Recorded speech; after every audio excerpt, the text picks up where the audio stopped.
Hey, bienvenue pour le 16e jour du challenge. C'est vos résultats. Et dans cette vidéo, je vais vous parler de quoi? Des 12 étapes pour trouver vos clients. 12 étapes par lesquelles vous passez à chaque fois lorsque vous travaillez avec vos clients. Et du coup, bah voilà, je voulais vous montrer un petit peu ce petit blog. C'est pas un blog, c'est un globe. Hein, j'en perds mes mots. Peut-être que je vais inverser euh, les euh, les les syllabes dans cet épisode. Qui sait, je ne sais pas. En tout cas, voilà, je voulais ce petit blog globe, décidément, parce que vous imaginez le monde qu'il y a sur cette planète, tous les gens qui auraient besoin d'être coachés, accompagnés, formés, pour être des personnes plus conscientes, pour être des personnes qui contribuent, pour être des personnes euh, qui font passer justement cette conscience pour créer un monde meilleur. Et Dieu sait euh, qu'on en a besoin de changer un peu ce monde-là. Et je tiens à vous féliciter, je tiens à vous honorer parce que si vous regardez le challenge aujourd'hui, si vous avez suivi les épisodes, eh bien, c'est que vous faites partie de ces gens qui ont à cœur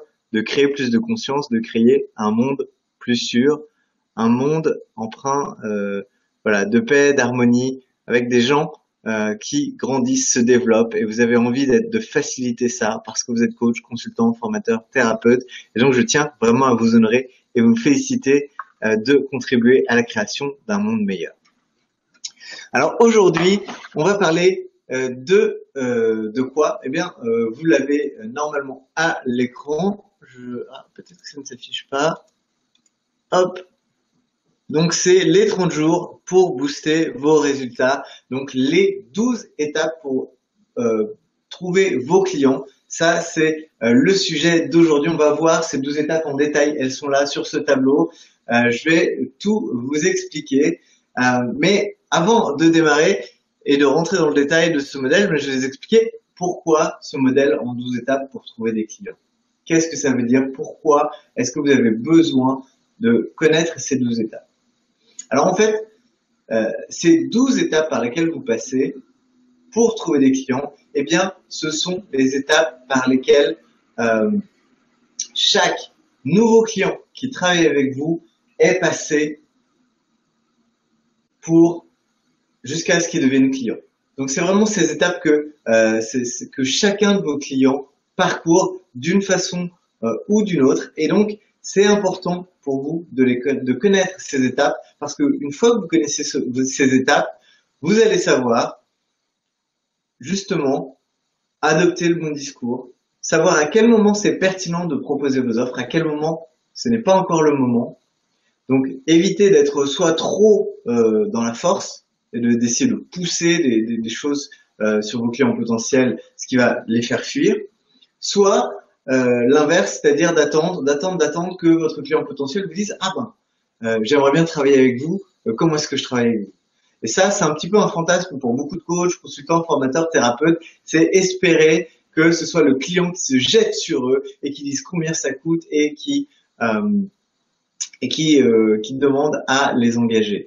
Et au milieu de ça, c'est-à-dire la troisième voie entre ces deux extrêmes, c'est-à-dire d'avoir une démarche très pushy, très commerciale, et de l'autre avoir une démarche très on recule en attendant que le client dise ok j'achète où est-ce que je signe, eh bien il y a une troisième voie, et cette voie c'est la voie de ces 12 étapes. Donc quand vous connaissez ces 12 étapes, vous allez savoir à quel moment c'est pertinent de proposer vos offres. Vous allez à savoir à quel moment c'est important ou pertinent de proposer de l'information pour que votre interlocuteur puisse s'éduquer, puisse comprendre que ce que vous proposez et dans quelle mesure ça peut l'aider.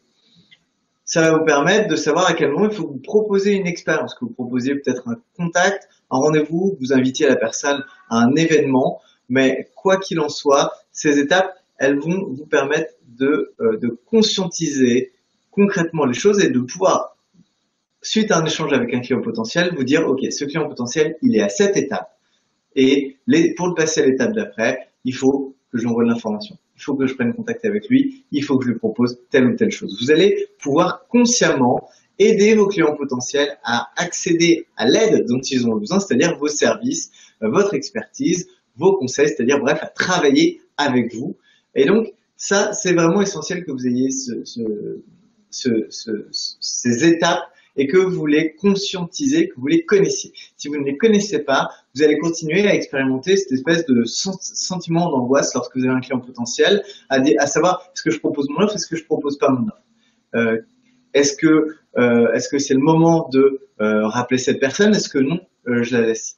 Et ça, je sais que c'est pour beaucoup de professionnels de l'accompagnement, c'est comment faire le suivi avec les clients potentiels, à quel moment est-ce que on passe à l'action, à quel moment est-ce qu'on propose à la personne d'aller plus loin, à quel moment est-ce qu'on attend, on lui laisse réfléchir, on lui laisse de l'espace. Tout ça, c'est vraiment des choses qu'on apprend à calibrer au fil du temps, et le cycle des 12 étapes dont je vais vous parler aujourd'hui sert définitivement à ça. Donc il faut absolument que vous le connaissiez, et on va pouvoir du coup rentrer dans le détail du programme. Alors, de quoi on parle, et quand on parle de ces 12 étapes, eh bien, on va rentrer, en fait, il y a 4 grandes phases, il y a 3 étapes dans chaque phase, et donc ça fait 12, 4 fois 3, 12, ok. Et donc, ces étapes, en fait, elles correspondent vraiment à ce par quoi va passer un client potentiel lorsqu'il n'a jamais entendu parler de vous, jusqu'à devenir client, voire client à répétition, en bénéficiant plusieurs fois des services que vous avez à proposer. Donc, ces 4 grandes phases, il faut les connaître, il faut les conscientiser. Je vais vous les présenter aujourd'hui, et vous allez voir que ça va énormément vous aider pour faire avancer les choses avec vos clients potentiels. Donc, on commence tout de suite avec la première phase. Cette phase, c'est la phase de l'attention. Donc, elle se trouve ici. Et vous allez voir que, du coup, vous avez, en général, il y a le nom de la phase qui est le début d'une flèche rouge. Et donc, cette flèche rouge, elle mène jusqu'à la phase suivante. Donc, la première, les 4 grandes phases, c'est l'attention, l'information, la session et un client. Donc, cette première phase, la phase d'attention, elle se passe comme ça. Lorsque vous établissez, vous créez votre activité, eh bien, vous allez commencer à communiquer, à faire en sorte de vous faire connaître. Et là, eh bien, si on est dans la peau d'un client potentiel qui pourrait être intéressé par vos services, eh bien, au début, la personne, elle ne sait même pas que vous existez. Elle n'a pas conscience de votre existence. Donc là, la première étape par laquelle cette personne va passer, c'est devenir conscient de votre existence. Et donc, vous allez avoir, au moment où elle devient consciente de votre existence, elle a son attention qui est portée sur vous. Donc, pendant ce temps où vous avez son attention, eh bien, elle va décider si elle vous écoute ou non. C'est-à-dire qu'elle va vous découvrir, écouter un peu ce que vous dites et se dire, tiens, ça m'intéresse, ou non, ça m'intéresse pas.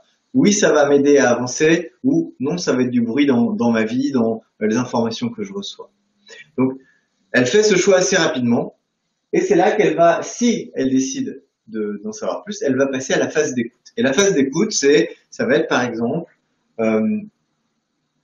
ça va être justement d'écouter ce à quoi elle est exposée dans le moment, et de vous écouter, de continuer à vous découvrir, d'expérimenter, d'écouter ce dont vous lui parlez. Et là, vous êtes en train de rentrer dans le champ de conscience de la personne.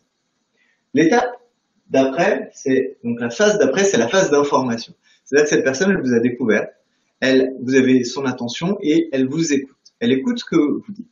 À partir de ce moment-là, eh bien, si elle veut plus d'informations, elle va rentrer dans la phase d'information. Et dans cette phase d'information, elle correspond bien souvent à, par exemple, le fait de liker une page de fan, par exemple, ou le fait de s'inscrire sur une newsletter, ou le fait, en fait, où votre client potentiel va accomplir une action de façon à rester en contact avec vous, de façon à pouvoir entretenir ce contact, continuer à recevoir de l'information. Et donc, cette personne, elle va rentrer dans une phase qui est très très importante, c'est la phase de la familiarité. Alors je vois que j'ai oublié de changer, donc la deuxième phase, donc la phase d'information, et donc c'est la première étape dans cette phase d'information, c'est la familiarité. Donc cette personne, qu'est-ce qui se passe? Elle vous a découvert, elle s'est inscrite, elle reçoit vos informations, vos updates, quels qu'ils soient. Ça peut être aussi bien de vous avoir demandé un ami sur Facebook, sur LinkedIn ou autre. Elle rentre dans votre cycle, elle est dans votre cycle d'acquisition de clientèle, et à l'étape de la familiarité.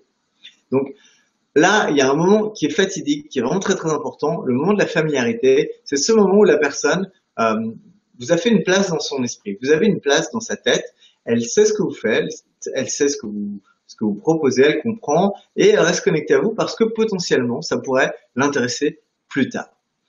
Donc, l'étape d'après, et ça, c'est vous qui allez initier ça, c'est proposer à votre client potentiel d'avoir une expérience. Donc, il est dans votre cycle d'acquisition de clientèle et il est en train de développer de la familiarité avec vous. Il est en train de se familiariser avec vos concepts, avec qui vous êtes, avec votre façon d'être, avec votre façon de communiquer. Et vous allez, vous, dans ce que vous communiquez, proposer à la personne d'avoir une expérience. Alors, une expérience, c'est quoi? C'est l'étape suivante de cette phase. Une expérience, ça peut être de venir assister à un webinaire. Ça peut être de venir assister à une conférence. Ça peut être de vous rejoindre dans un événement, par exemple, de réseautage que vous organisez.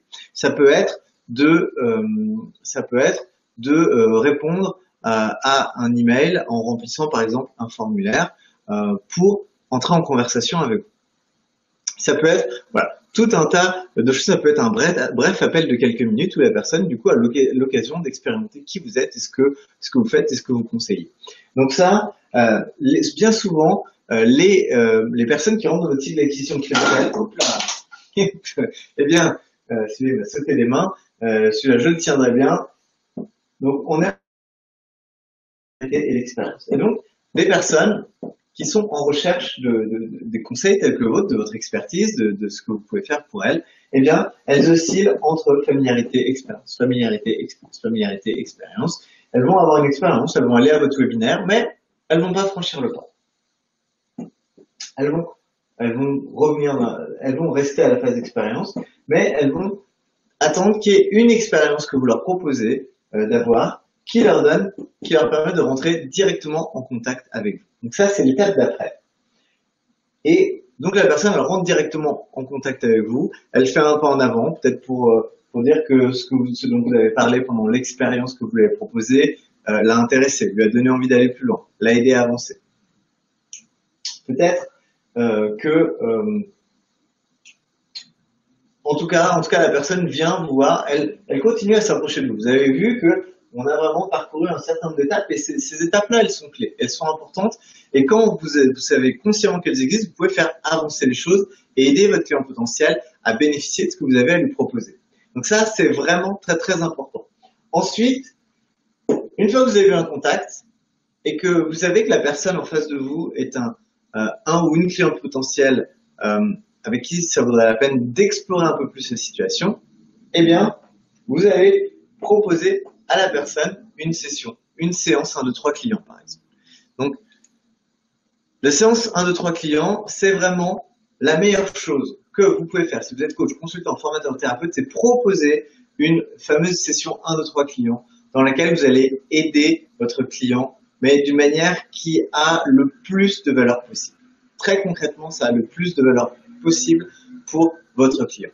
Grâce à cette format de session que je vais vous détailler dans quelques instants, vous pouvez vraiment accompagner un client potentiel qui est peut-être en proie à ses challenges, qui est en proie au doute, qui en plus vient vous voir, cherche des solutions et se demande si vous êtes la bonne personne, si vous pouvez vraiment l'aider, si vous êtes capable de l'aider, si vos intentions sont bonnes.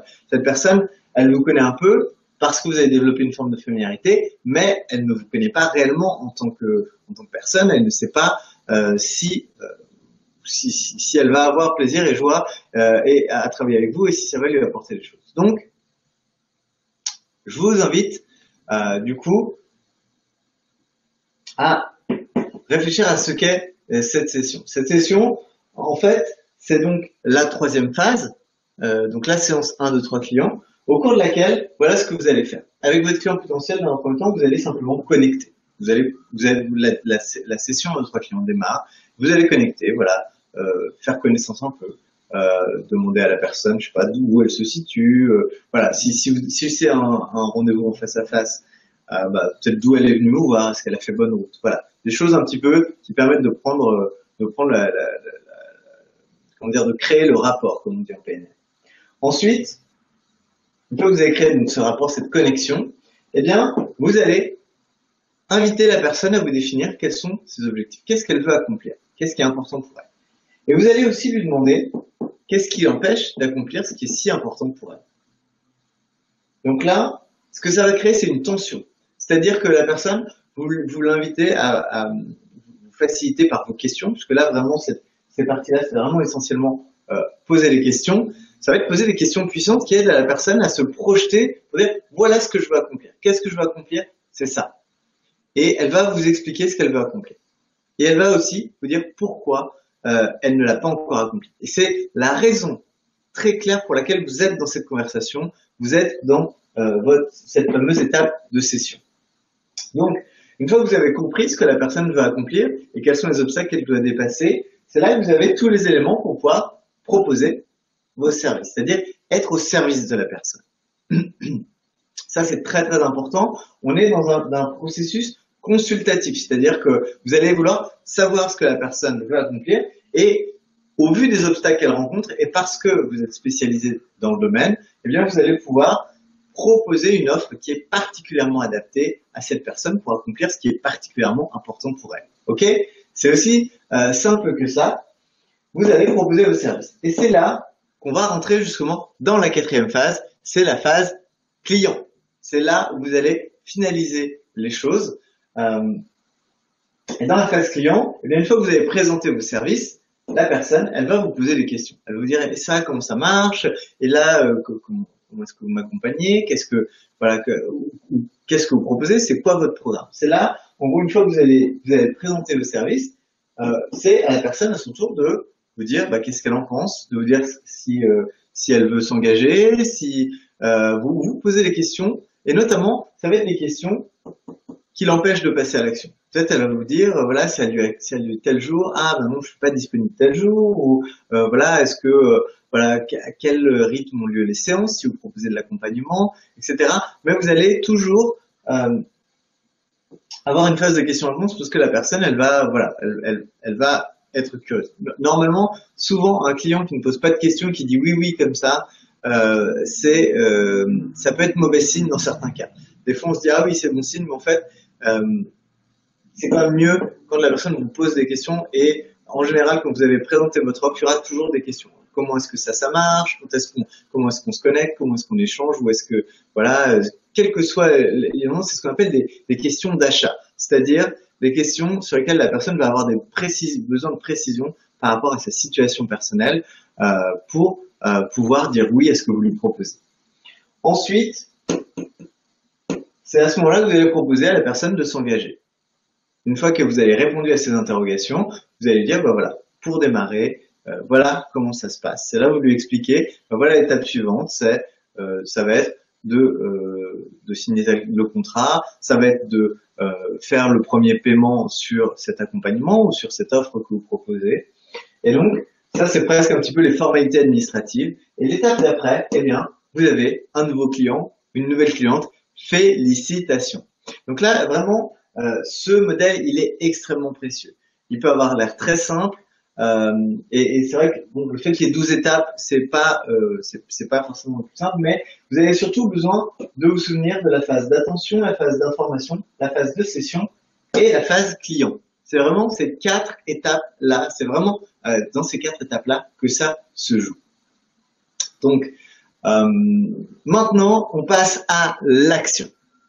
L'action, où trouver des clients maintenant, ou des clients demain, ou vraiment où se trouvent ces clients. Eh bien, ces clients qui n'attendent que de pouvoir travailler avec vous, consciemment ou inconsciemment, ce sont des clients qui sont dans la phase de familiarité.